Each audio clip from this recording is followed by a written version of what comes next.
Hello students.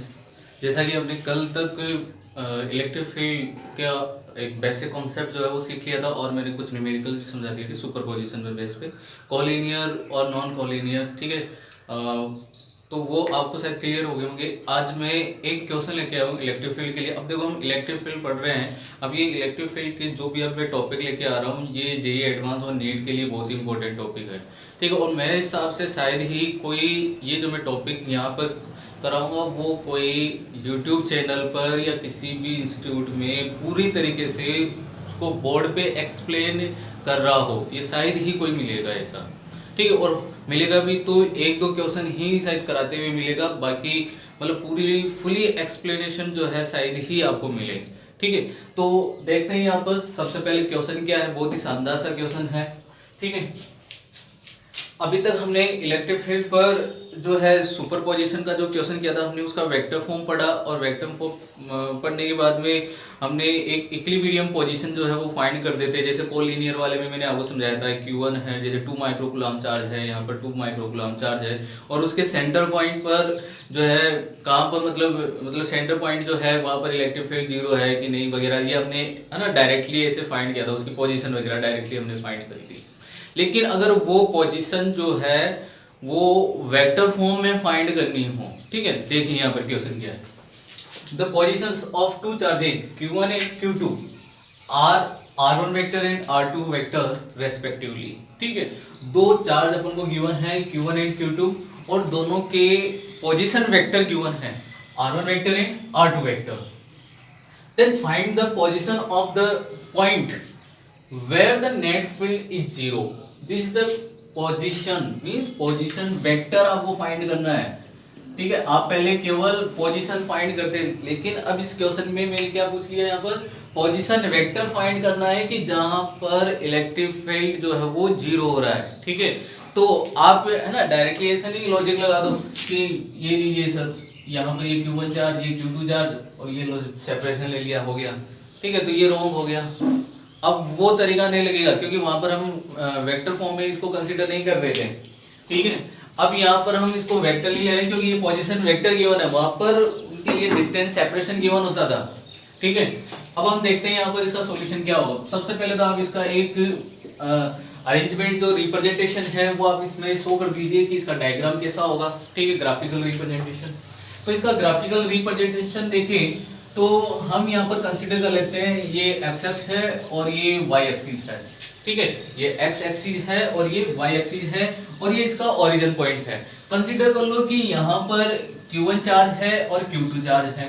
मैंने ये सब आपको पहले बता दिया था कि किस तरीके से हम कोई चार्ज को जो है कोई प्लेन में मतलब X Y plane X Z plane इनमें किस तरीके से रिप्रेजेंट करते हैं, कोऑर्डिनेट के फॉर्म में कैसे रिप्रेजेंट करते हैं। ठीक है, अब देखिए यहाँ पर जो Q1 है, ये Q1 जो है इसका पोजीशन वेक्टर आपको क्या गिवन है, R1 वेक्टर। ठीक है, और Q2 जो है इसका पोजीशन वेक्टर आपको क्या गिवन है, R2 वेक्टर। क्लियर है आंसर। ठीक है, अब ये इन दोनों की लाइन ज्वाइनिंग है। ठीक है, अब क्या क्वेश्चन में क्या पूछा है कि कहां पर इलेक्ट्रिक फील्ड जीरो होगा, वो उसका पोजीशन वेक्टर फाइंड करिए इसके रेस्पेक्ट में। तो इलेक्ट्रिक फील्ड तो इनकी इस लाइन ज्वाइनिंग पर ही जो है इलेक्ट्रिक फील्ड जीरो होना है। ठीक है, तो वो पॉइंट आप कंसीडर कर लीजिए। जैसे मैं यहाँ पर एक पॉइंट कंसीडर कर लेता हूँ P। ठीक है, और यहाँ पर रिजल्टेंट इलेक्ट्रिक फील्ड क्या है, जीरो है। ठीक है, इस वाले पॉइंट पर इलेक्ट्रिक फील्ड रिजल्टेंट जो है वो क्या है, जीरो होगा। ठीक है, तो फिर इसका पोजीशन वेक्टर हमें फाइंड करना है, तो पोजीशन वेक्टर ये होगा। ठीक है, ये पोजीशन वेक्टर है R वेक्टर, ये हमने कंसीडर कर लिया। This is the position vector of the resultant electric field. ठीक है, तो यहाँ पर ये इसका हमें क्या मिल गया, पोजीशन वेक्टर मिल गया। अब आप क्या देख रहे हो कि सबसे पहले अब आपको मालूम होना चाहिए, ये तो मालूम है ही आपको, कि इलेक्ट्रिक फील्ड जीरो कब होगा, कि जब इलेक्ट्रिक फील्ड जो है कोई भी एक पॉइंट पर जो है वो सेम मैग्नीट्यूड में हो बट इन अपोजिट डायरेक्शन में हो एक दूसरे के। ठीक है, तब जाकर ही क्या होगा, इलेक्ट्रिक फील्ड क्या होगा, जीरो होगा। तो आप क्या करिए, Q1 की वजह से सबसे पहले इलेक्ट्रिक फील्ड को शो करिए P पॉइंट पर। तो P पॉइंट पर जब आप इलेक्ट्रिक फील्ड को शो करोगे, ठीक है, तो मैं यहाँ पर है ना इस तरीके से शो कर रहा हूँ किस जगह, यहाँ पर कि ये ऐसी यहाँ पर इसकी डायरेक्शन हो जाएगी और and that this will B E1 vector. Okay, this will be even vector. Even vector है क्या एक्चुअल में? इवन वेक्टर यहां पर है, मैं इसको शो कर देता हूं, electric field. This is the electric field due to charge Q1।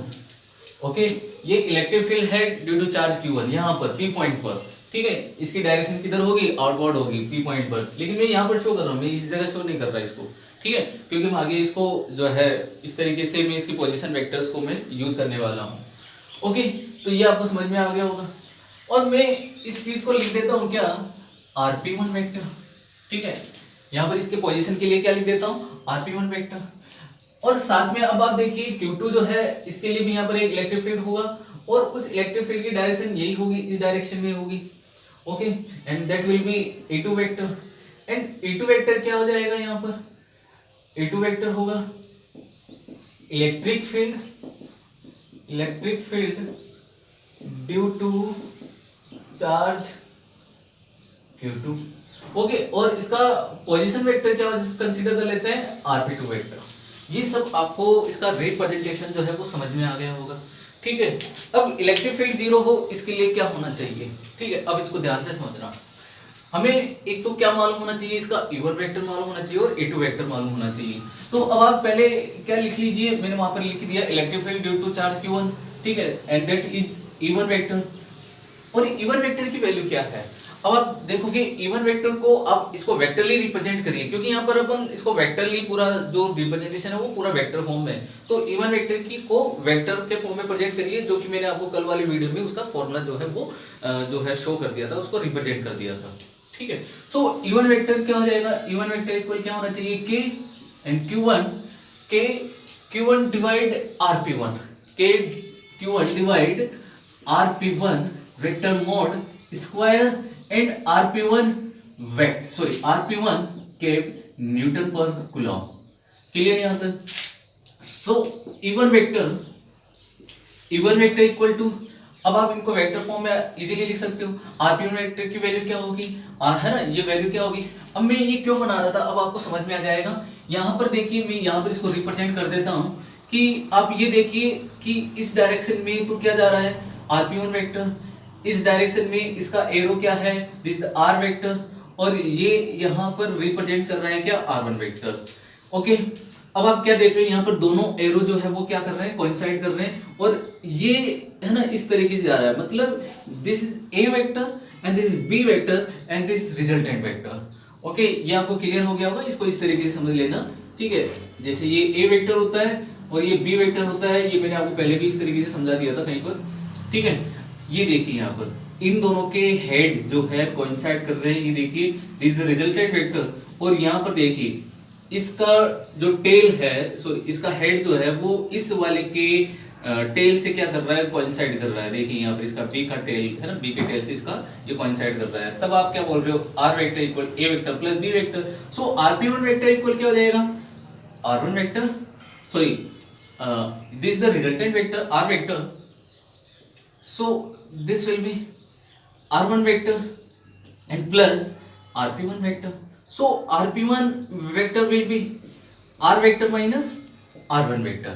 ये क्लियर हो गया होगा आपको ये वाला पॉइंट, ठीक है। अब आप क्या कर सकते हो कि यहाँ पर और यहाँ पर ये वैल्यू पुट कर देना, ठीक है, और मैं केप को रिमूव कर दूंगा, तो ये वाली जो क्वांटिटी है वो कन्वर्ट हो जाएगी किसमें? क्यूब में कन्वर्ट हो जाएगी। ओके, आपको ये सब पहले वेक्टर फॉर्म वाला मैंने आपको रिप्रेजेंटेशन समझाया, उस वीडियो में आपको इसको चेक कर लेना है कि कैसे इनको रिप्रेजेंट करते हैं वेक्टर फॉर्म में, ठीक है। तो अब मैं यहाँ पर इसको क्या लिख सकता हूँ? सो इवन वेक्टर विल बी के Q1 RP1 वेक्टर है ना, इसको मैं कैप है तो RP1 वेक्टर होगा, और RP1 वेक्टर इक्वल क्या है? R vector minus R1 vector. और यहां पर क्या है? Mode R vector minus R1 vector mode क्यों हो जाएगा? Newton per coulomb. ये एक वैल्यू मिल गई आपको। इसी तरीके से आपको एक वैल्यू और मिलेगी किसके लिए? E2 वेक्टर के लिए, E2 वेक्टर के लिए। तब आप इजीली अब लिख सकते हो, सो E2 vector will be K Q2 divide mode R vector minus R2 vector mode cube and R vector minus R2 vector Newton per coulomb. Clear.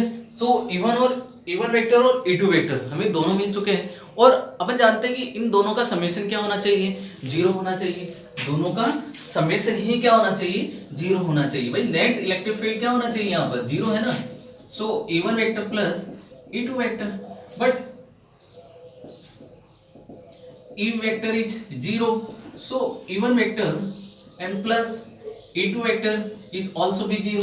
ये वैल्यूज पुट करिए यहाँ पर, तो क्या बन जाएगा भाई, KQ1 R vector minus R1 vector and divide mod R vector minus R1 vector mod Q and plus E2 vector is KQ2 and divide R vector minus R2 vector mod cube and R vector minus R2 vector and this will be equal to 0। अब मैं एक काम करता हूँ कि ये जो quantity है, ठीक है, इसको कॉमन ले लेता हूँ। ठीक है, कॉमन लूंगा तो ये इससे क्या हो जाएगी, मल्टीप्लाई हो जाएगी यहाँ पर। ठीक है, और मल्टीप्लाई हो जाएगी और बाकी की क्वांटिटी 0 हो जाएगी। तो मैं इसको क्या लिख सकता हूँ, KQ1 R vector minus R1 vector, okay, and plus इसको मैं इधर लिख लेता हूं। ठीक है, चलो KQ2 R vector minus R2 vector and into में ये क्यूब वाले को मैंने एक साइड ही कर दिया है ना, इनको कॉमन लेके इस तरीके से, तो ये इससे मल्टीप्लाई हो जाएगा। So this is mod R vector minus R1 vector mod cube and divide mod R vector minus R2 vector mod cube and that will be equal to 0। Okay, ये भी आपको क्लियर हो गया होगा। अब आगे बढ़ते हैं, देखिए अब हमें क्या चाहिए, इस एक की क्वांटिटी चाहिए होगी, मतलब इसकी एक वैल्यू चाहिए होगी R vector minus R1 vector, ठीक है, divide R vector minus R2 vector. मुझे इसकी वैल्यू चाहिए, ठीक है, ताकि मैं यहाँ पर पुट कर सकूं और R वेक्टर की वैल्यू फाइंड कर सकूं। तो ये क्योंकि क्यूब में आ रहा है ना, क्यूब में आ रहा है तो इतना ये है ना, इसका एक लॉन्ग प्रोसेस हो जाएगा। तो हम क्या जानते हैं कि E1 वेक्टर और E2 वेक्टर तो क्या है, इक्वल है, तभी तो यहाँ पर है ना मैग्नीट्यूड जो है रिजल्टेंट इलेक्ट्रिक फील्ड क्या होगा, 0 होगा, है ना। तो we know E1 vector is equal to E2 vector and E1 vector is K Q1 R vector minus R1 vector and divide mod R vector minus R vector mod that will be cube। Okay, और ये quantity जो है किसके equal हो जाएगी यहाँ पर, भाई आप इसको है ना, इसको इस तरीके से लिखिए, ओनली मॉड है ना स्क्वायर कर दीजिए, KQ1 divide mod R vector minus R1 vector mod cube, sorry mod square. ठीक है, क्योंकि इलेक्ट्रिक फील्ड मैग्नीट्यूड इक्वल है, जब अपन 0 करवाते हैं तब इसको ऐसे ही तो सोल्व करते हैं। ठीक है, वहां पर वेक्टरली रिप्रेजेंट नहीं करते। And KQ2 divide mod R vector minus R2 vector mod square. अब कैसे के तो कैंसिल हो गया, और हमें वैल्यू क्या चाहिए, R mod R vector minus R1 vector divide, ये वाली वैल्यू चाहिए। ठीक है, मैं इसको पूरा सोल्व करके बताऊंगा अभी। अब एक काम करिए, है ना, ये इधर चला जाएगा तो ये इधर आ जाएगा, तो अब अपने पास में क्या वैल्यू बच जाएगी, R vector minus R1 vector mod square and divide R vector minus R2 vector mod square equal Q1 divide Q2। Check कर लीजिएगा एक बार, ये इधर चला जाएगा, ये इधर आ जाएगा। ठीक है, ये मतलब ये Q2 इधर आ जाएगा, सो Q1 डिवाइड Q2 बनेगा। अभी आप ये स्क्वायर को रिमूव कर दीजिए यहाँ से, so R vector minus mod R1 vector divide R vector minus R2 vector and that will be equal to root Q1 and divide root Q2। Okay, ये वैल्यू आपको मिल चुकी है, क्लियर है यहाँ तक। अब मैं ये वाली वैल्यू चाहिए, है ना, ये वाली क्यूब वाली वैल्यू चाहिए, तो एक काम कर सकते हैं हम, यहाँ पर क्यूब कर दीजिए। ठीक है, अब हम इसका क्यूब करेंगे तो क्या होगा, एक तो स्क्वायर हो जाएगा, है ना भाई। एक तो ये अपने पास में क्यूब का मतलब इसको ऐसे लिख सकते हैं क्या, क्यूब के लिए R vector minus R1 vector, है ना। क्यूब वाला अगर आपको नहीं समझ में आया तो मैं पूरा एक्सप्लेनेशन बता रहा हूँ यहाँ पे, R vector minus R2 vector, ठीक है, into R vector minus R1 vector and divide R vector minus R2 vector, ये स्क्वायर हो गया। ठीक है, अब ये इनसे मल्टीप्लाई होगा तो क्यूब भी बनेगा। ठीक है, अब अपने पास में ये वैल्यू तो है क्या, root Q1 divide root Q2, और ये वैल्यू क्या है अपने पास में, Q1 डिवाइड Q2। तो अब ये क्या बन जाएगा, Q1 into root Q1 and Q2 into root Q2, ये वैल्यू बन जाएगी ये वाली। क्लियर यहाँ तक, ये बात समझ में आ गई आपको, है ना। ये क्यूब हो गया ये, है ना, ये किसके इक्वल है, इसके इक्वल है, ये इस वाली क्वांटिटी के इक्वल हो गया ये। अब ये वैल्यू आप यहां पर पुट कर दीजिए, तो अब क्या बनेगा, क्या था वहां पे, K Q1 R vector minus R1 vector plus K Q2 R vector minus R2 vector and into इसकी वैल्यू क्या है, Q1 into root Q1 divide Q2 into root Q2 and that will be equal to 0। Okay, अब आप क्या करिए, LCM लोगे और इसको मल्टीप्लाई करोगे, नीचे डिनोमिनेटर की जो वैल्यू होगी वो इक्वल 0 हो जाएगी, तो इसको रिमूव कर देना, मैं इसको डायरेक्टली इससे मल्टीप्लाई कर रहा हूँ। ठीक है, तो ये मल्टीप्लाई करेंगे तो क्या बनेगा यहाँ से, K Q1 into Q2 root Q2 okay into R vector minus R1 vector plus K Q2 into Q1 into root Q1। ठीक है, ये वाली मल्टीप्लाई होगी ये वाली क्वांटिटी इससे, and R vector minus R2 vector at that will be equal to 0। ये denominator वाली वैल्यू जो है इक्वल 0 हो जाएगी। ठीक है, और मैंने इसको इससे मल्टीप्लाई कर दिया एलसीएम लेकर। ओके, अब हम क्या करते हैं, इसको ओपन कर देते हैं। ठीक है, ओपन करके हमें वैल्यू क्या चाहिए थी, पोजीशन वेक्टर R वेक्टर, तो ये वैल्यू हमें फाइंड करनी है। तो मैं इसको ओपन कर देता हूँ, देखिए क्या बनेगा, K Q1 into Q2 into root Q2 into R vector minus K Q1 into Q2 into root Q2 into R1 vector, sorry R1 vector. ठीक है, फिर आगे क्या है, plus K Q2 into Q1 root Q1, ठीक है, into R vector an minus K Q2 into Q1 root Q1 into R2 vector and that will be equal to 0। Value क्या चाहिए थी आपको, R वेक्टर वाली चाहिए थी, तो यहाँ पर ये R वेक्टर आपको मिल रहा है। तो एक क्या काम करता हूँ मैं, इस टर्म को राइट साइड ले जाता हूँ और इस टर्म को लेफ्ट साइड रहने देता हूँ, और कुछ वैल्यूज कॉमन आ रही है। देखो ये टर्म इधर जाएगा तो के वाली तो वैल्यू इसमें कैंसिल आउट हो ही जाएगी। ठीक है, तो मैं एक काम करता हूँ कि इसमें R वेक्टर कॉमन लेता हूँ, तो अब ब्रैकेट में यहाँ पर क्या बच जाएगा, Q1 into Q2 root Q2 plus Q2 into Q1 root Q1। ठीक है, and that will be equal to, यहाँ पर क्या बन रहा है, Q1 into Q2 root Q2 into R1 vector and plus Q2 into Q1 into root Q1 into R2 vector. Okay, R2 vector ये हो गया। वैल्यू क्या चाहिए थी हमें R वेक्टर की, सो R वेक्टर इक्वल इसके डिवाइड हो जाएगा ये, तो क्या है Q1 into Q2 root Q2 R1 vector and plus Q2 into Q1 root Q1 R2 vector and divide by क्या है यहाँ पर, Q1 Q2 root Q2 plus Q2 Q1 root Q1। अब देखो अपने पास में Q1 इंटू Q2 कॉमन आ रहा है।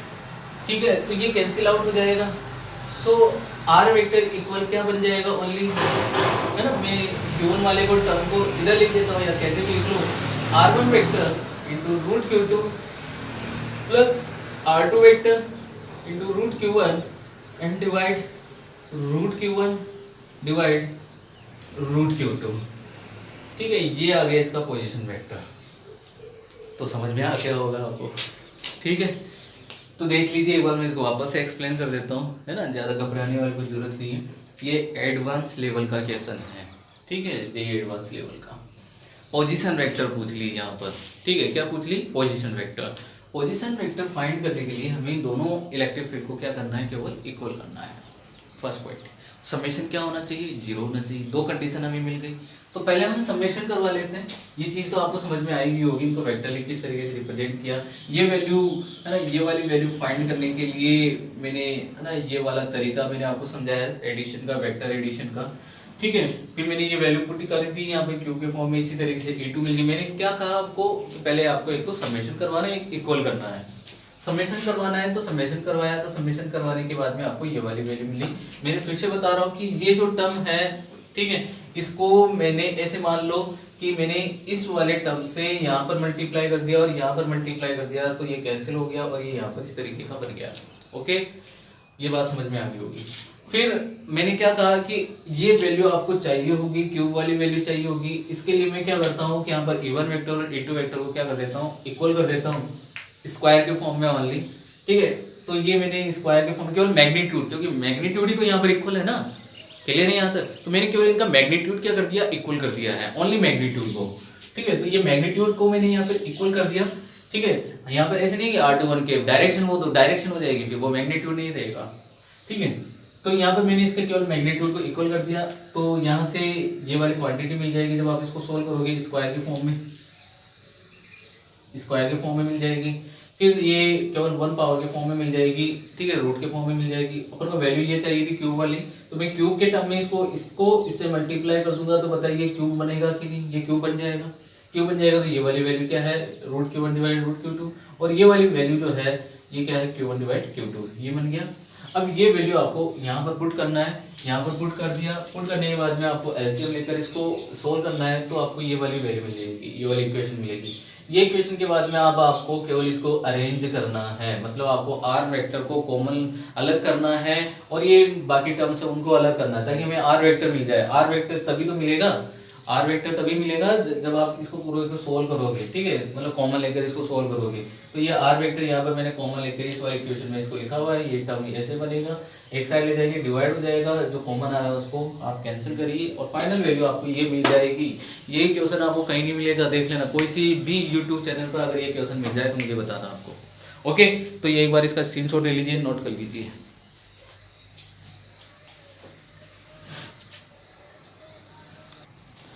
अच्छा, तो स्क्रीनशॉट ले लिया आपने।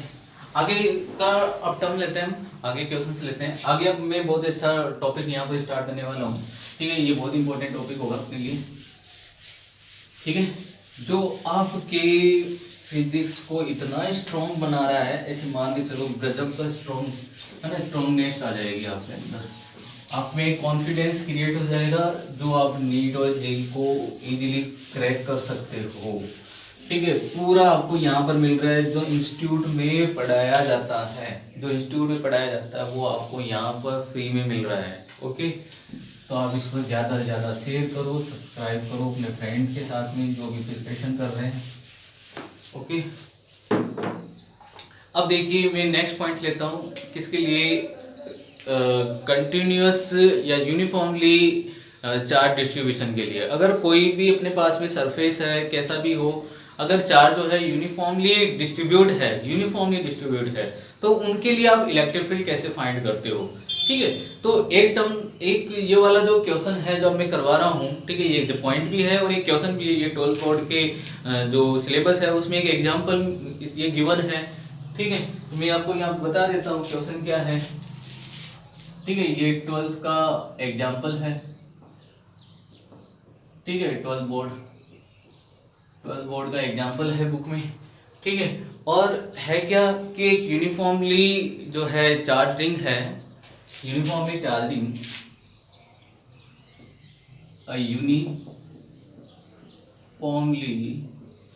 चार्जिंग चार्जिंग with charge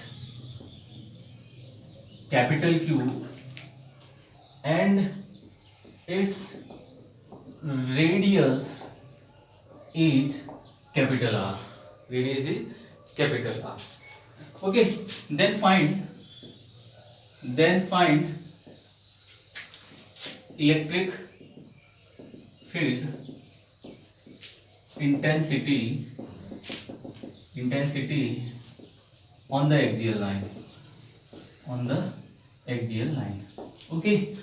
तो मैंने इस पर बेस आपको एक फोर्स वाला न्यूमेरिकल करवा दिया था पहले ही, है ना, चार्ज डेंसिटी वाले टॉपिक में। तो अब मेरे हिसाब से आपको कोई प्रॉब्लम नहीं आएगी। देखो अब ये जल्दी से हो जाएगा। आप इसको समझिए कि अपने पास में जो है क्या है, एक चार्ज रिंग है,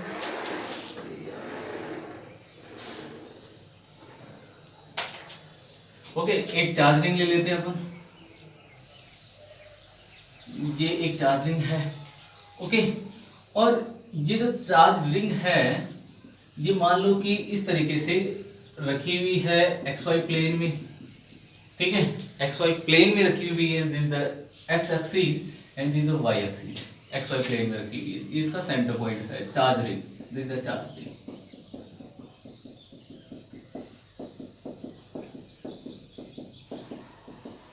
ठीक है। और रेडियस इसकी क्या है, कैपिटल R गिवन है। इसका टोटल चार्ज मैंने भी बता दिया Q है।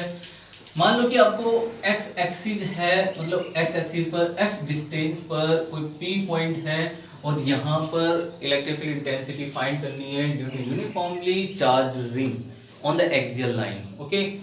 इस तरीके से ये चार्जिंग ऐसी होगी, इस तरीके से, ठीक है। उसके सेंटर पॉइंट से कोई x एक्सिस पर यहाँ पर इलेक्ट्रिक फील्ड इंटेंसिटी फाइंड करनी है, तो इजीली फाइंड कर सकते हैं। तो इलेक्ट्रिक फील्ड इंटेंसिटी फाइंड करने के लिए हम यहाँ पर क्या करते हैं, एक एलिमेंट ले लेते हैं, ठीक है, जिसका चार्ज क्या होगा dq, ठीक है। तो ये जो है एक इलेक्ट्रिक फील्ड इंटेंसिटी प्रोड्यूस कर रहा होगा, इलेक्ट्रिक फील्ड इंटेंसिटी क्रिएट कर रहा होगा यहाँ P पॉइंट पर, ठीक है, इस तरीके से होगा। और उसकी डायरेक्शन देखिए, इस डायरेक्शन में होगी, this is the DE vector, या DE कर देते हैं, this is the angle theta, okay. आपको ये क्लियर हो गया। And this angle also be theta, okay. ये बात समझ में आ गई होगी। यहां पर भी आप एक चार्ज एलिमेंट कंसीडर कर लीजिए dq, और इसकी वजह से भी एक इलेक्ट्रिक फील्ड इंटेंसिटी क्रिएट होगी जिसकी डायरेक्शन इधर होगी, and this the DE and this angle also be theta, and consider this distance is smaller, okay, and this angle also be theta. अब आपको क्या करना है कि वही घटकों इनको कंपोनेंट्स में क्या कर देना है, रिजोल्व कर देना है। हम इनको कंपोनेंट्स में रिजोल्व कर देते हैं। तो DE का इधर हॉरिजॉन्टल कंपोनेंट होगा DE cos थीटा, इधर DE cos थीटा, एंड इधर DE sin थीटा, और इसका इस डायरेक्शन में DE sin थीटा, ओके। अब आप वही बात है कि यूनिफॉर्मली चार्जिंग है, इसलिए D sin थीटा और D sin थीटा इक्वल होंगे मैग्नीट्यूड में। इनका मतलब यहाँ पर इलेक्ट्रिक फील्ड इंटेंसिटी के लिए इनका कोई भी कंट्रीब्यूशन नहीं होगा। तो ओवरऑल इसका इलेक्ट्रिक फील्ड इंटेंसिटी के लिए कंट्रीब्यूशन जो है वो किसका होगा, इस वाले कंपोनेंट का होगा। तो मैं एक बार काम करता हूँ, पहले इस DE की वैल्यू यहाँ पर है ना नोट कर लेता हूँ। तो electric field intensity due to charge dq at point P, and that is dE, and dE is k dq divide r square Newton per coulomb, okay. And we know contribution for overall resultant electric field intensity. So electric field intensity along horizontal component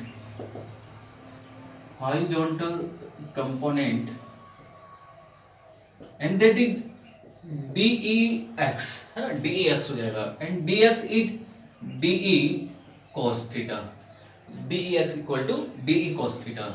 D की वैल्यू है अपने पास में, so DEX equal to K DQ divide R square into cos theta, and cos theta is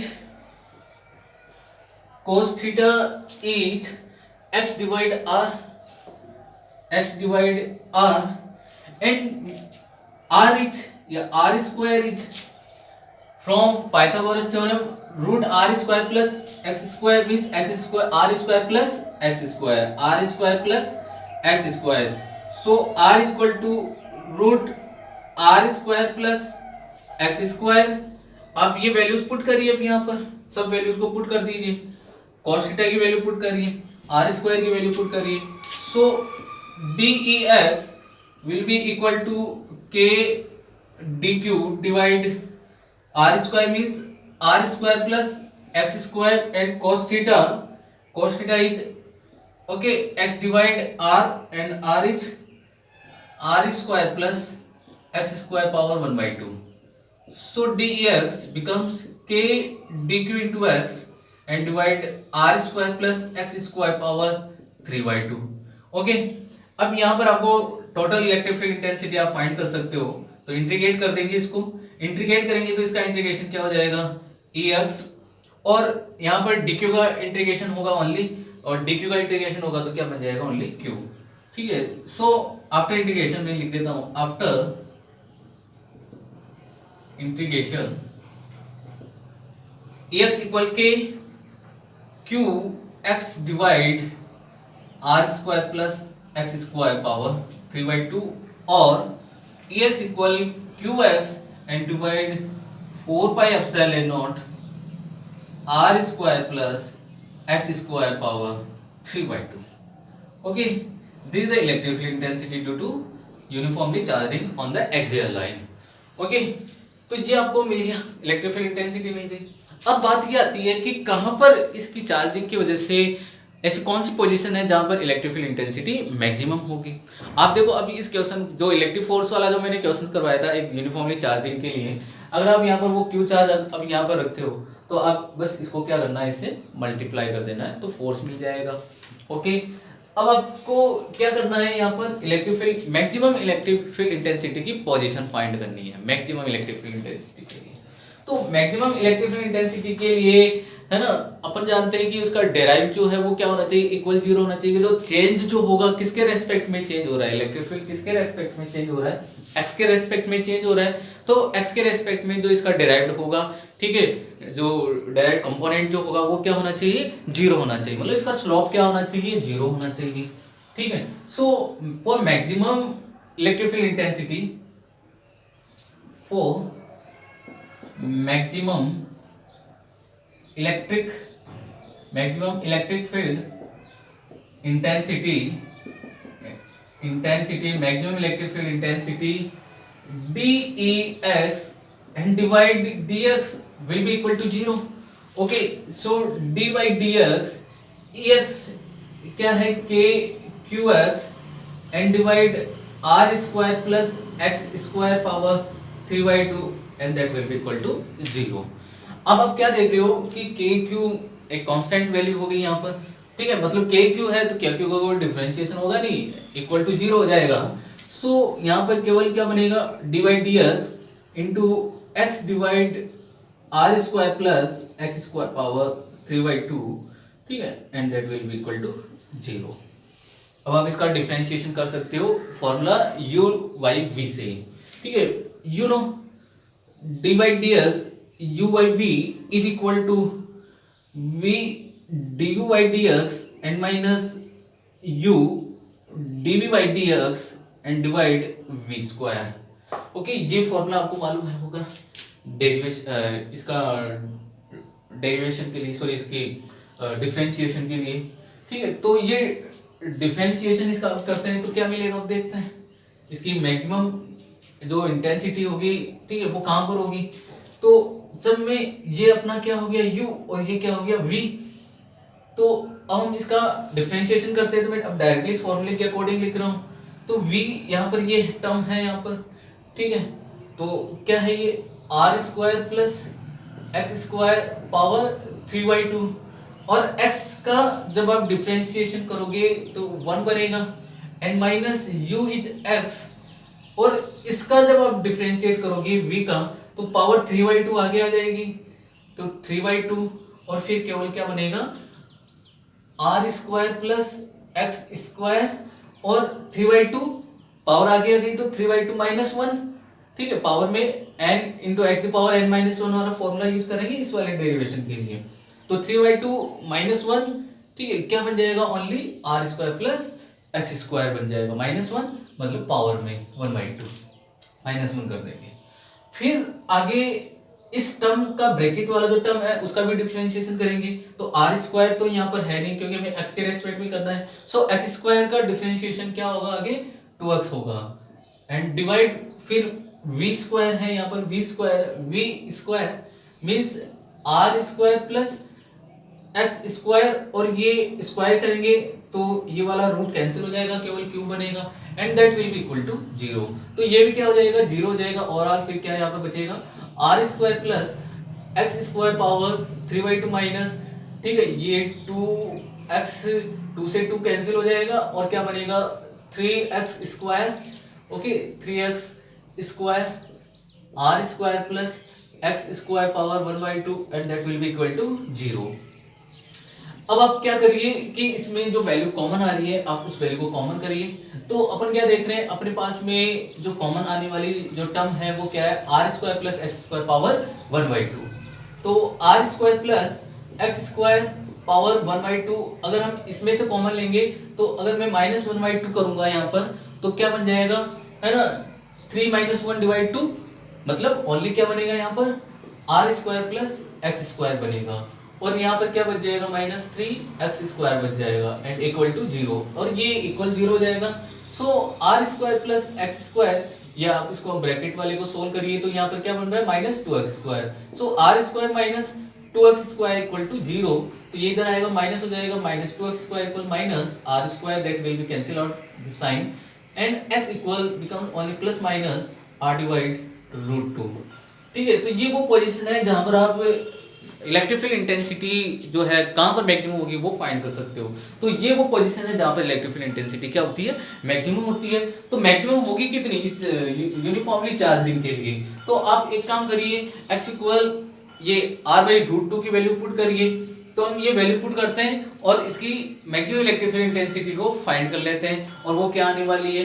तो मैं यहाँ पर इस फॉर्मूले में जो है पुट कर देता हूँ। सो Ax equal Q, x is r/√2 and divide 4πε0 r square plus X square है, मीन्स यहाँ पर ये क्या हो जाएगा, r² एंड पावर 3/2। ओके, फिर आगे और फर्दर इसको सॉल्व करते हैं। सो Ex इक्वल क्या बनेगा यहाँ पर, QR एंड डिवाइड √2 4πε0, ठीक है, एंड ब्रैकेट में क्या बन जाएगा, 3r² 3r² and power 3/2। Okay, अब आपको क्या करना है, इसको और आगे सोल्व करना है। तो एक काम करिए, पहले आप है ना इसका रूट ले लीजिए। ओके, जब आप इसका रूट लोगे तो ओनली एक पावर बच जाएगी, ठीक है, कौन सी, क्यूब वाली पावर बच जाएगी, है ना। तो आप रूट ले लीजिए, आप इसको सोल्व करना है आपको। तो सोल्व करोगे तो टर्म क्या बनेगा, सो Ex इक्वल QR डिवाइड √2 4πε0, ठीक है। जब आप रूट लोगे तो √3 है ना डिवाइड √2 इंटू r, डिवाइड में √3 divide √2, okay, and into r, और इसका क्यूब, ठीक है। तो इसका क्यूब कितना हो जाएगा यहाँ पर चेक कर लीजिए, ठीक है। हाँ, तो आप एक काम कर दीजिए ना इसको, भाई ये पावर 3/2 है तो पावर 3/2 को आप है ना क्या लिख सकते हो, पावर 1 + 1/2, तो 1/2 वाला है ना टर्म क्लियर हो जाएगा आपको। तो यहाँ पर ये वैल्यू क्या बन जाएगी, ओनली 3r², सही है ना, 3r²/2 बच जाएगी। ओके, एक बार चेक कर लीजिए, एक बार मैं चेक कर लेता हूँ इस चीज़ को। यहाँ पर ये वैल्यू पुट कर दिया आपने रूट ले लिया इसका पावर 1/2, और फिर मल्टीप्लाई में क्या बच जाएगी, ओनली पावर 1 बचेगी या क्यूब, है ना, रूट ले लिया फिर क्यूब होगा, सॉरी क्यूब तो होगा यहाँ पर, तो ये 9 डिवाइड 8 r⁶ हो जाएगा। नहीं, ये बनेगा ओनली क्या 3r²/2 बनेगा, 3r²/2। ओके सही है, ठीक है। आपको जो टर्म सोल्व कर रहे हैं, अब देखिए यहाँ पर ये कैंसिल हो गया, ये टर्म √2 कैंसिल हो गया, 2 टाइम कैंसिल हो गया, ठीक है। अब ये 3 ऊपर चला जाएगा, सॉरी ये 3 यहाँ पर बच गया, 3 × 6 हो गया। सो EX इक्वल फाइनल आंसर क्या होगा, Q/6। हाँ ये सही आंसर, Q/6, ठीक है, Q/6 √3 πε0 r², that will B clear, Newton per coulomb. यहाँ पर मैंने देखो इसको कैसे सोल्व किया है, ठीक है। इस वाले टर्म को जो अपने पास में ये पावर होती है, मैं यहाँ पर एक्सप्लेन कर देता हूँ। 3r²/2 पावर 3/2 है, तो मैं इस पावर को क्या लिख सकता हूँ, 1 + 1/2 लिख सकता हूँ। तो एक बार तो आपको इसका रूट लेना है, तो रूट आपने ले लिया, तो √3/2 √2 और ये r बन गया, और इनटू में केवल एक पावर ये बच गई, सो 3r/2 बच जाएगा। तो ये टर्म आ गया यहाँ पर। अब आपको इसको सोल्व करना था, तो इसका मैक्सिमम इलेक्ट्रिक फील्ड इंटेंसिटी मिल गई कि इसके लिए इस कहाँ पर, पहले तो आपको ये मालूम हो गया कहाँ पर इलेक्ट्रिक फील्ड इंटेंसिटी मैक्सिमम होगी, वो आपको वैल्यू मालूम हो गई, और वो मैक्सिमम इलेक्ट्रिक फील्ड इंटेंसिटी कितनी होगी वो भी आपको मालूम हो चुका है, ठीक है।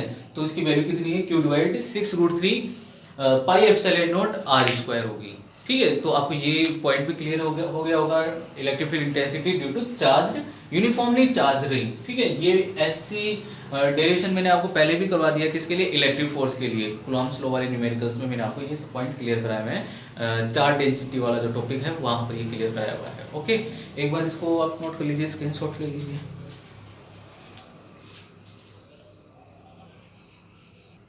ओके, तो स्क्रीनशॉट ले लिया, नोट कर लिया होगा। अब आगे चलते हैं। और तो ये तो था 12th बोर्ड का एग्जाम्पल था, हालांकि वो यहाँ तक ही था 12th बोर्ड में, तो ठीक है। ये आगे वाला मैंने आपको नीट और जेई के लेवल्स के अकॉर्डिंग इसको एक्सप्लेन किया है, आगे का टर्म, ठीक है, ये ध्यान रखना आपको। अब आगे जो है नेक्स्ट पॉइंट हो जाएगा electric field intensity due to uniformly infinite और डिफाइनाइट चार्ज रोड, ठीक है। ये चेक कर लेते हैं एक बार, ये वाला topic.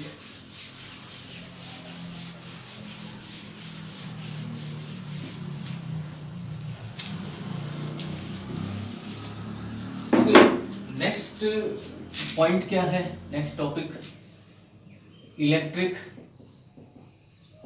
Field intensity, electric field intensity for uniformly, ये बहुत इंपॉर्टेंट है जेई एडवांस के लिए, जेई एडवांस्ड, ठीक है। इसके लिए ये इम्पोर्टेंट है क्योंकि इसमें हम बहुत सारे केस में है ना रीड करें, स्टडी करने वाले हैं। For uniformly infinite charge road, okay. तो हम यहाँ पर क्या करते हैं, जैसे आपको क्या गिवन है, आपको कहा जाता है कि एक आपके पास में चार्ज रोड है, ठीक है।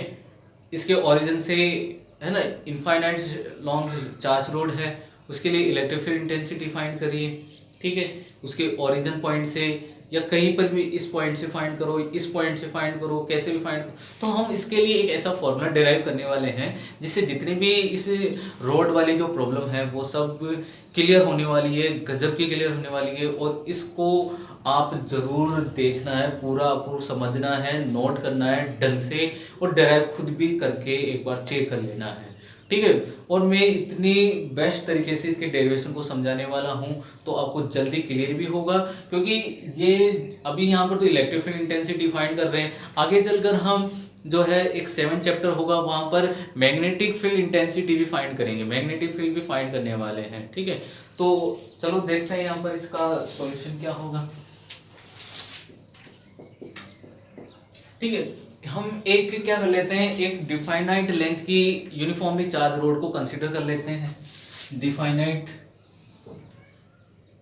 लेंथ की एक यूनिफॉर्मली चार्ज रोड कंसीडर कर लिया, और कंसीडर करते हैं कि हम इसका ओरिजिन पॉइंट ओ है और इस ओरिजिन पॉइंट ओ से, है ना, इस तरफ, ठीक है, कोई पॉइंट, चलो आर नोट, यहाँ पर एक आर नोट पॉइंट कंसिडर कर लिया, ठीक है, और यहाँ पर हमें इसकी वजह से इलेक्ट्रिक फील्ड इंटेंसिटी फाइंड करनी है, ठीक है। ये यूनिफॉर्मली चार्ज रोड है, यूनिफॉर्मली चार्ज रोड है, ठीक है। और इसकी जो लीनियर चार्ज डेंसिटी जो है वो क्या है, लैम्डा है, ठीक है। Linear charge density is lambda, okay, ये लैम्डा है। अब देखते हैं, इसके लिए मैं क्या करता हूँ कि यहां तक की एक लेंथ कंसीडर कर लेता हूँ एल, तो इधर की भी लेंथ क्या हो जाएगी, एल हो जाएगी। ओरिजिन पॉइंट से ले रहे हैं हम, यहाँ पर ही ध्यान देने वाली बात है, ओरिजिन पॉइंट से है। तो इसकी इलेक्ट्रिक फील्ड इंटेंसिटी फाइंड करने के लिए कोई भी देखो यूनिफॉर्मली चार्ज डिस्ट्रीब्यूशन होता है, तो अगर आप इलेक्ट्रिक फील्ड इंटेंसिटी फाइंड करते हो तो उसके लिए आप एक चार्ज सेगमेंट कंसीडर करो, तब आप इजीली उसको सोल्व कर सकते हो। ये इसके लिए ट्रिक है। आप मतलब ऐसा समझिए कि जैसे आपको, आप जानते हो डिस्क्रीट चार्ज मतलब एक सिंगल चार्ज है भाई, क्यू चार्ज है, क्यू चार्ज की वजह से, जैसे क्यू चार्ज है, क्यू चार्ज की वजह से पी पॉइंट पर आर डिस्टेंस पर इलेक्ट्रिक फील्ड इंटेंसिटी बताइए, तो आप सिंपली ये तो बताते हो के क्यू डिवाइड आर स्क्वायर। अगर एक सिंगल चार्ज होता है तो आप बता सकते हो। तो अगर ये यहाँ पर अपने पास में प्रॉब्लम क्या आ रही है, ये यूनिफॉर्मली चार्ज डिस्ट्रीब्यूट है, ठीक है। तो एक काम कर लेते हैं कि हम इसको एक डिस्क्रीट चार्ज ले लेते हैं इसका, और फिर उसके लिए हम क्या कर लेते हैं, इलेक्ट्रिक फील्ड इंटेंसिटी फाइंड कर लेते हैं। तो एक के लिए आ गई, तो ऐसे बहुत सारे डिस्क्रीट चार्ज से इलेक्ट्रिक फील्ड इंटेंसिटी मिलेगी, उन सबको हम क्या कर देंगे, ऐड कर देंगे, मतलब इंटीग्रेट कर देंगे, तो ओवरऑल इसका फाइनल जो है कंक्लूजन मिल जाएगा। तो क्या करते हैं, यहाँ पर हम एक डीएल लेंथ का एक चार्ज सेगमेंट लेते हैं, डी क्यू, ठीक है, डी क्यू चार्ज सेगमेंट लेते हैं, और इसकी वजह से इलेक्ट्रिक फील्ड इंटेंसिटी फाइंड कर लेते हैं, and this electric field intensity, ठीक है, दैट इज डी, ओके। तो ये इलेक्ट्रिक फील्ड इंटेंसिटी डी होगी और ये एंगल थीटा होगा, ओके। एक्स एक्सिस के अलोंग ले लो इसको, एक्स एक्सिस मान लेना, ये दैट इज एक्स एक्सिस, ठीक है, and that is Y axis, okay. ये आपको क्लियर हो गया होगा। अब मैं एक काम और करता हूं कि यहाँ पर, है ना, इस एक और इधर भी चार सेगमेंट ले सकते हो, तो इधर भी एक इलेक्ट्रिक फील्ड इंटेंसिटी होगी, ठीक है, ओवरऑल इधर भी एक इलेक्ट्रिक फील्ड इंटेंसिटी होगी, तो है ना, ये भी क्या होगी, डी होगी। आप एक काम करिए, ये एंगल जो है वो क्या होगा, मैं एक काम ध्यान देने की बात है, देखो मैं ऐसा पॉइंट यहाँ पर क्लियर करने वाला हूँ कि इसमें कैसा भी क्वेश्चन पूछो वो क्लियर हो जाएगा आपका। अभी अगर थीटा एंगल लेकर चलेंगे, केवल ओनली थीटा एंगल, तो थीटा एंगल मतलब आप केवल ओरिजिन पॉइंट से, जैसे आप ओरिजिन पॉइंट्स पर ही इलेक्ट्रिक फील्ड इंटेंसिटी को फाइंड कर रहे हो, तो वो थीटा एंगल होगा। लेकिन मान लो कि ओरिजिन पॉइंट से नहीं, थोड़ा यहाँ से इलेक्ट्रिक फील्ड इंटेंसिटी फाइंड करते हैं, ठीक है, तो उसके लिए आपको क्या करना होगा, एंगल ही चेंज हो जाएगा। एक एंगल जो है वो, है ना, कुछ और बनाएगा, नीचे वाला एंगल कुछ और होगा, सो थीटा 1 और थीटा 2 भी होगा वहाँ पर। तो अभी हम केवल एक फॉर्मूला इसके लिए डिराइव कर लेते हैं, only in the form of theta, okay. तो मैं ये वाला टर्म एक बार इसको रिमूव कर देता हूँ यहाँ पर। अब देखिए डी जो है, डी की वैल्यू आप पुट कर सकते हो, डी की वैल्यू क्या होगी यहाँ से, electric field intensity due to charge element D Q, electric field intensity due to charge element D Q, ठीक है, at distance r, so d equal K D Q divide R square newton per coulomb, okay. And D Q is nothing, D Q is lambda into D L, put कर दीजिए। So d equal के lambda into D L and divide R square newton per coulomb हो जाएगा। अब आप क्या देख रहे हो यहाँ पर, अपने पास में इलेक्ट्रिक फील्ड इंटेंसिटी जो है, मैं इसको थीटा के फॉर्म में फाइंड कर लेता हूँ, ठीक है, क्योंकि हमें थीटा के टर्म में चाहिए, ठीक है। तो dl, ठीक है, dl की वैल्यू यहाँ पर हम पुट कर देते हैं। सो dl की वैल्यू क्या होगी, देखिए यहाँ से dl, देखो आपको इलेक्ट्रिक फील्ड इंटेंसिटी कहाँ पर चाहिए, r नोट पर चाहिए ना, तो आपको r पर चाहिए थी और नहीं l के लिए कुछ चाहिए, ऐसा कोई टर्म आना ही नहीं चाहिए था। ये तो हमने हमारी एक कंसिडरेशन थी, ठीक है। तो यहाँ पर इलेक्ट्रिक फील्ड इंटेंसिटी अभी किसके टर्म में आ रही है, इस वाले r के टर्म में आ रही है और इस l के टर्म में आ रही है। हमें चाहिए किसके टर्म में चाहिए, r नोट के टर्म में चाहिए, तो हमें इन सबको यहाँ से रिमूव कर देना है ओनली, और क्या निकालना है, r नोट निकालना होगा। तो मैं एक काम कर देता हूँ कि यहाँ पर dl और r नॉट को रिमूव करूंगा, और रिमूव करने के लिए अब देखिए आप इस प्रोसेस को समझना है, इस वाले प्रोसेस को समझना है मैं यहाँ पर क्या कर रहा हूँ। ठीक है, तो सबसे पहले मैं l को रिमूव करूंगा। l को मुझे लिखना है किसके टर्म में, r नॉट के टर्म में लिखना है। इस l को मुझे किसके टर्म में लिखना है, r नॉट के टर्म में। और थीटा के रेस्पेक्ट में देखें तो इसके लिए ये क्या है, परपेंडिकुलर, और ये इसके लिए क्या है, बेस है। तो कौन सा वाला एंगल मिल रहा होगा यहाँ पर, टेन थीटा। ठीक है, tan theta is equal to L divide are nought, L divide are nought. So L equal, आपको L चाहिए था, ठीक है, सो L इक्वल आर नोट से मल्टीप्लाई कर दीजिए। L इक्वल क्या हो जाएगा, आर नोट टेन थीटा हो जाएगा। अब ये एक सेगमेंट है, ये तो एक डीएल है, डिफरेंशियल एलिमेंट है ये तो डिफरेंशियल एलिमेंट है, तो मैं इसका क्या कर देता हूँ, डिफरेंशिएट कर देता हूँ टाइम के रेस्पेक्ट में। तो अब ये तो है थीटा, लेकिन मैं टाइम के रेस्पेक्ट में करूंगा तो सोचिए क्या होने वाला है, DL divide D T, DL divide D T. R nought constant है, इसका कोई नहीं होगा। टेन थीटा का डिफरेंशिएशन करेंगे तो क्या होता है, sec square theta, sec square theta. अब ये थीटा बच गया, क्योंकि यहाँ पर देखो अगर थीटा के रेस्पेक्ट में ही करते तो केवल हम इसको इतना ही लिखना होता, लेकिन हम यहाँ पर टाइम के रेस्पेक्ट में कर रहे हैं तो मुझे D theta by D T भी लिखना होगा। डी टी कैंसिल हो जाएगा, सो डी एल इक्वल क्या बन जाएगा, R nought sec square theta D theta बन जाएगा। डीएल का टर्म आ गया, डीएल आप यहाँ पर पुट कर सकते हो, एक वैल्यू आ गई। अब हम को रिमूव करना है, अब अपना टारगेट है कि क्या, आर को रिमूव करना है। आर को हमें आर नॉट के फॉर्म में लिखना है। तो अब हम क्या देखते हैं, अपने पास में वही बेस है और हाइपोटेनियस है, तो कौन सा वाला एंगल होगा, cos theta. So cos theta is equal to R not divide R, cos theta equal to क्या हो गया, आर नॉट डिवाइड आर हो गया। ठीक है, so R equal to R not divide cos theta हो जाएगा। ओके, ये टर्म एक बार आप ये सारी वैल्यूज, आर की वैल्यू, ये आर की वैल्यू और ये डीएल की वैल्यू यहाँ पर पुट करिए।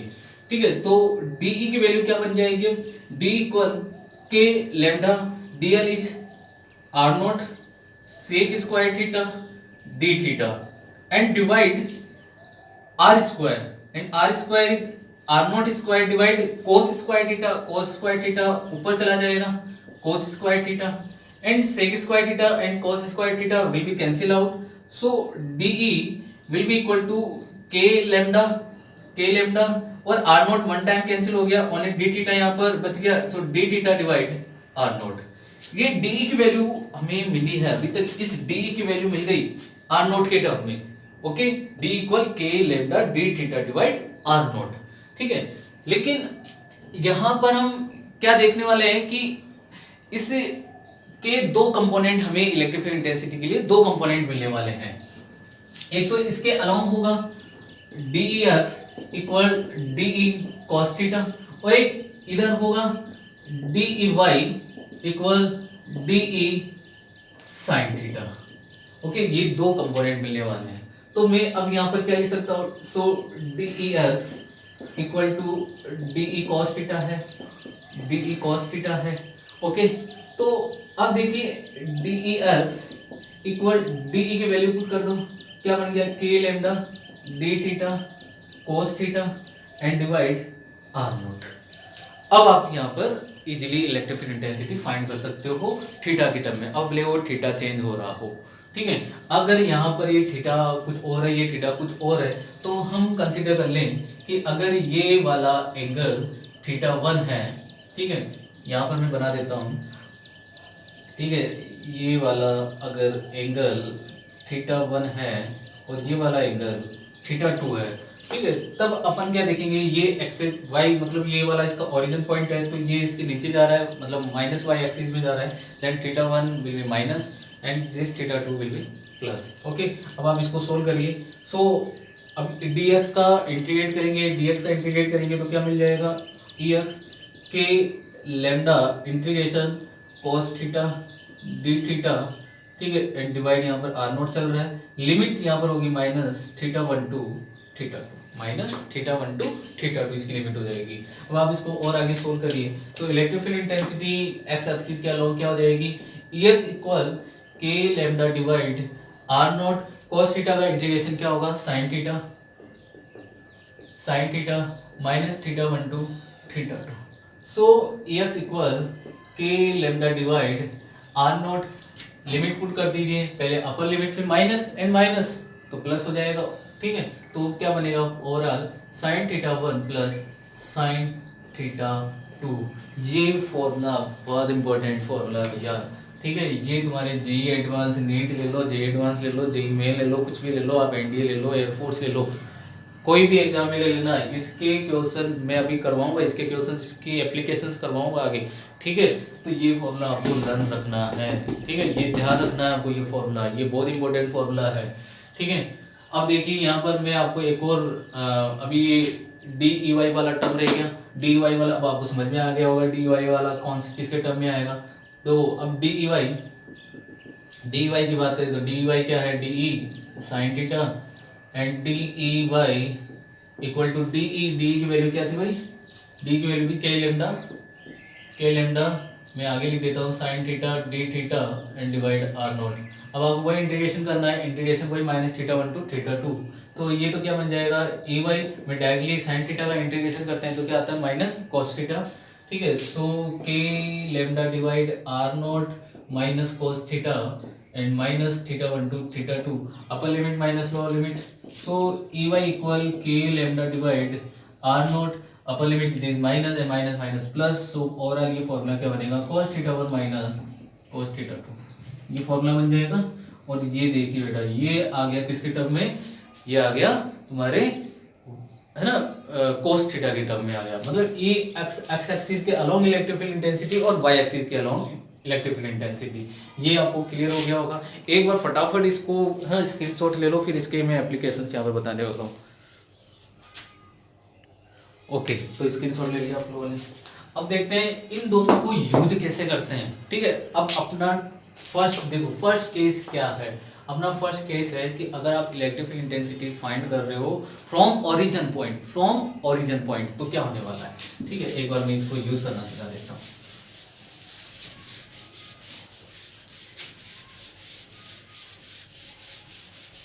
और ये भी जो है किसके टर्म में है, अभी केवल डिफाइनाइट लेंथ की रोड अपन कंसीडर कर रहे हैं, ठीक है।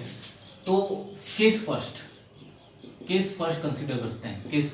केस फर्स्ट क्या है कि है ना electric field intensity from the origin point, मैं यहां पर डायरेक्टली लिख देता हूं फ्रॉम ओरिजिन पॉइंट।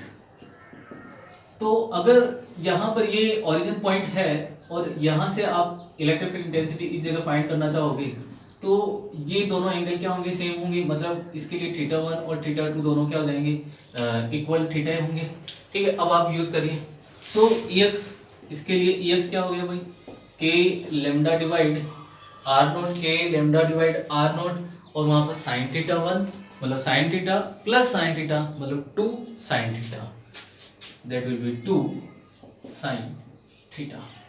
ओके आप के की वैल्यू भी पुट कर सकते हो, lambda divide 4 pi epsilon not R naught 2 sine theta, ठीक है। और एक्स इक्वल क्या बन जाएगा, lambda divide 2 pi epsilon not R naught into sine theta. ये देखिए भैया ये आ गया इसके लिए ओरिजिन से आ गया। अब देखिए अब अपना वो पॉइंट भी क्लियर हो जाएगा। डी वाई का देखिए, अब डी ई वाई का देख लीजिए, डी वाई, ठीक है, sorry E Y D Y है ना। तो अब देखिए वहां पर cos theta 1 minus cos theta 2 है, cos theta 1 minus cos theta 2 है, theta 1 and theta 2 is equal, मतलब cos theta minus cos theta that will be 0, मतलब इसका कंपोनेंट जो जा रहे थे ये वर्टिकल वाले कंपोनेंट वो तो इक्वल होंगे, और इक्वल होंगे तो कैंसिल आउट। ओके ये तो हो गया ओरिजिन पॉइंट से। अब मान लो कि ओरिजिन पॉइंट से नहीं है तो आप ये वाला फॉर्मूला यूज करो, थीटा 1 थीटा 2 आपको गिवन होंगे। ओके अब यहाँ पर हम केस सेकंड ले लेते हैं, किसके लिए, इनफाइनाइट के लिए, ठीक है। अब वो रोड कैसी हो, इनफाइनाइट की लेंथ की हो, केस सेकंड, ठीक है। If road is infinite length, तो अब आपको इलेक्ट्रिक फील्ड इंटेंसिटी फाइंड करनी है इसके लिए from origin point. Okay infinite length वाली रोड के लिए भाई, ये इनफाइनाइट लेंथ वाली रोड है और वही ओरिजिन पॉइंट से आपको इसके लिए इलेक्ट्रिक फील्ड इंटेंसिटी फाइंड करनी है। तब अपना अब थीटा 1 और थीटा 2 क्या बनेगा, भाई थीटा वन आपको इसके रेस्पेक्ट में होगा तो ये वाली एक्सिस ऐसे चलती रहेगी, ये वाली एक्सिस भी ऐसे चलती रहेगी, इसको है ना कोइंसाइड करने के लिए तो चलती ही रहेगी आगे। तो एंगल क्या बन गया बच्चों, angle this will B angle 90 degree and this angle will be also 90 degree. तो इसके लिए अब इलेक्ट्रिक फील्ड इंटेंसिटी क्या हो जाएगी, है ना। अब देखिए क्या आने वाली है और किधर आएगी वो भी आपको मालूम लग जाएगा।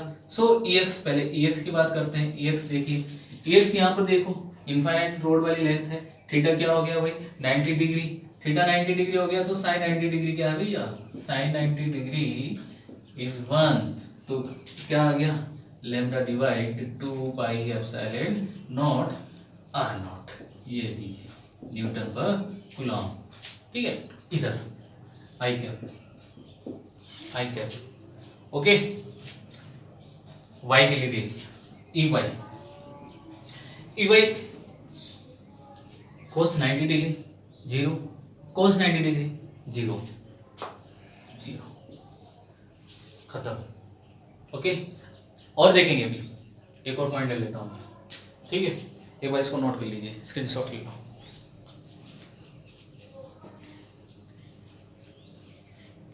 ओके, तो स्क्रीनशॉट ले लिया आपने।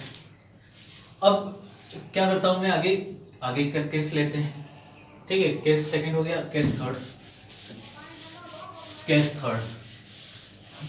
पर चलते हैं भैया, वो केस थर्ड आ जाओ।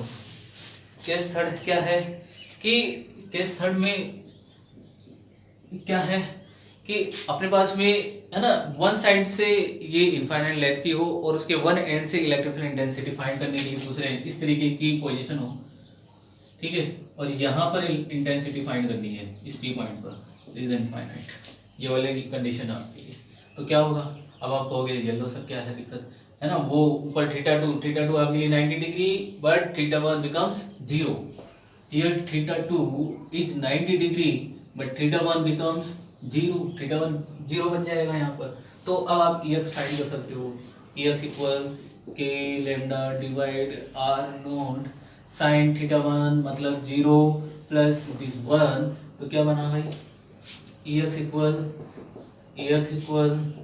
के लैम्डा डिवाइड आर नोट मतलब EX इक्वल क्या आ गया lambda divide 4 pi epsilon not R naught Newton per coulomb. किधर, इधर भैया आई के ये लीजिए, देखो इसका है ना, देखो इसका ओवरऑल आपको यहाँ पर चाहिए, ये इसका इफेक्ट होगा इधर जाएगा, इस इफेक्ट इस तरीके से जा रहा होगा, ठीक है। तो एक तो इसका EX इधर जाएगा और EY इधर जाएगा, नीचे जाने वाला है EY, ये ध्यान रखना, ठीक है। तो ये वाला टर्म कैसा होगा, पॉजिटिव होगा, आई कैप में होगा, ठीक है। अब EY की वैल्यू निकाल लेते हैं, EY देखिए भैया क्या है, थीटा टू क्या भाई 90 degree, that will be 0 and theta one क्या है 0 डिग्री मींस 1, सो क्या बन गया K lambda divide are naught, this will be also K lambda divide are not, ठीक है, means again EY equal to क्या हो जाएगा, EY इक्वल टू क्या हो जाएगा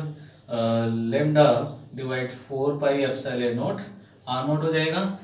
लेकिन डायरेक्शन बताओ, डायरेक्शन क्या है डाउनवर्ड, ओरिजिन के इस वाले ये वाला पॉइंट ओरिजिन हो गया अपना, ये एक्स एक्सिस ये वाई एक्सिस माइनस जे के, ध्यान रखो बेटा, आगे मैं इसकी एप्लीकेशंस करवाने वाला हूँ, ठीक है। तो आप न्यूमेरिकल इजीली सोल्व कर दोगे जे एडवांस लेवल के, ठीक है, मेंस वगैरह जो भी ले लो आप, ठीक है। ये तो इस तरीके से रखा हुआ है, ये इस तरीके से रखा हुआ है सीधा, ये इस तरीके से वायर रखा हुआ है, मान लो कि अब ये वायर जो है वो इस तरीके से रखा हुआ होता, इस तरीके से होता, मान लो ये इनफाइनाइट, यहाँ पर आपको पी पॉइंट अपना ये पी पॉइंट है और ये वो आर नोट है, यहाँ पर इलेक्ट्रिक फील्ड इंटेंसिटी चाहिए। अब आपको मेरा टारगेट है कि आपको कॉन्सेप्ट क्लियर करवाना और ये डायरेक्शन ये आई के माइनस जे के कैसे लिख रहे हैं, ठीक है, उस कॉन्सेप्ट को क्लियर करवाना था। तो आप मैंने क्या कहा इसमें कि ये इसका पूरा कंट्रीब्यूशन होगा और इसका कंट्रीब्यूशन जो है वो किधर जाएगा, ऐसे जाएगा इस पॉइंट पे, पी पॉइंट पे इस तरीके से जा रहा होगा। तो आप इसको कंपोनेंट्स में रिजोल्व करोगे तो ये इधर जाएगा इसका हॉरिजॉन्टल कंपोनेंट और ये वर्टिकल इधर जाएगा। तो इधर वाले के लिए तो अपन पॉजिटिव यूज करेंगे और इस वाले के लिए इधर डाउनवर्ड माइनस जे के यूज कर लेंगे। ओके, अब इसके लिए देखते हैं तो इसका कंट्रीब्यूशन किधर जा रहा होगा, इस डायरेक्शन में जा रहा होगा, इस डायरेक्शन में, इसका मतलब इसका हॉरिजॉन्टल कंपोनेंट किधर, इधर, और वर्टिकल कंपोनेंट किधर, ऊपर। मतलब आपको समझ में आ गया होगा, यहाँ पर EX इधर होगा और इसका EY ऊपर होगा, क्लियर ही आता है। तो अब आप डायरेक्टली लिख सकते हो कि इसका एक्स तो क्या होगा lambda divide 4 pi epsilon naught into R naught but minus I cap, ठीक है, इधर चला गया minus I cap Newton per coulomb.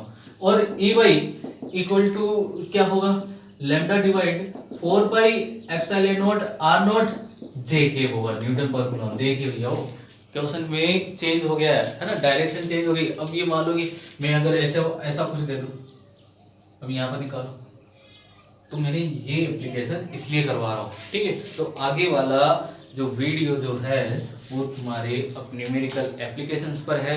आगे वीडियो और मैं ला रहा हूँ यूनिफॉर्मली चार्ज डिस्ट्रीब्यूशन के लिए, अभी खत्म नहीं हुआ है। आगे मैं ला रहा हूँ किसके लिए, यूनिफॉर्मली चार्ज डिस्क के लिए, डिस्क के लिए है ना, डिस्क रिंग के लिए क्या है, चार्ज डिस्क के लिए कौन करेगा भैया, चार्ज डिस्क वाला कॉन्सेप्ट भी समझना, ठीक है। ये भी मैं आपको बताऊंगा, न्यूमेरिकल करेंगे इसके बहुत अच्छे अच्छे। रिंग है ना, सेमी सर्कल रिंग है अपने पास में, सेमी सर्कल रिंग है, कोई आर्क है, उसके लिए इलेक्ट्रिक फील्ड इंटेंसिटी कैसे फाइंड करते हैं। तो ये इतने सारे कॉन्सेप्ट है, ये आपके लिए मैं लेकर आने वाला हूँ नेक्स्ट वीडियो में। तो इसको जितना हो सके इस वीडियो को सब्सक्राइब करो। और मैं गारंटी दे रहा हूँ, मैं फिर से बोल रहा हूँ कि शायद आपने ये और कहीं पढ़ा हो यूट्यूब चैनल पर, कोई भी यूट्यूब चैनल पर इतना एक्सप्लेनेशन करके आपको शायद ही समझा रहे होंगे, हर एक एक टॉपिक लेकर आपको शायद समझा रहे होंगे, ठीक है, बीच बीच में छोड़ के बीच में निकल रहे होंगे, ठीक है। तो ये आपको क्लियर हो गया होगा। थैंक यू, सब्सक्राइब करना।